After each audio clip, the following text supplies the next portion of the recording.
ये सौम्यश्री मृत्यु गोटे इतिहास। ये मृत्यु एक आत्माहुति नुहे, ये एक प्रयोजित आत्माहुति। ताकू बाध्य करा जाइछि।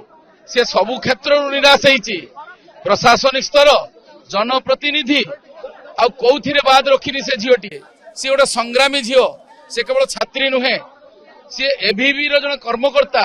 सी अनेक छात्र छात्री को एक्टिव कराउथला मानसिक सबलता पाई। से झील पाखरु कोन ए समाज एक कथा आशा करिवो?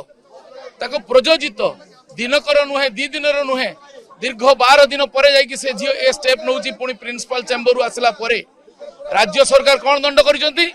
केवल फॉरवर्ड करछंती जेल को, जे कि बेल रे आसीबो। काहे राज्य सरकार एटा को बसिकिरी न्यायालय स्तर तदंत करी संपृक्त समस्त दोषी को जो माने स्थाणु होइचंती सेमाने मध्य दोषी, सेमाने मध्य या मृत्युर कारण से काहाकू बाद देइनी।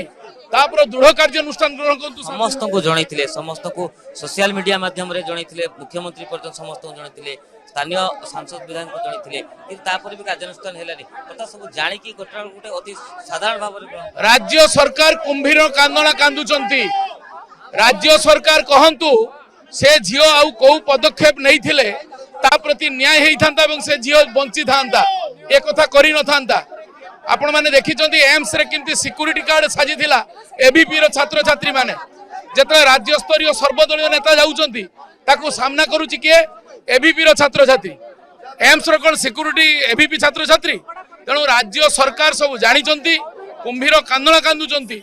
मु राज्यवासी पई राज्य सरकार को निवेदन करी, दाबी करी 7 दिन भितरे यार तदंत करी दृढ़ कार्यानुष्ठान नियंतु। से लोकप्रतिनिधि हुंतु, से प्रशासनिक अधिकारी हुंतु, झियो जहाकू जहाकू जणैछि सेमाने एक प्रकार स्थाणु साजिचंती बोली झियोर मृत्यु घटिछि।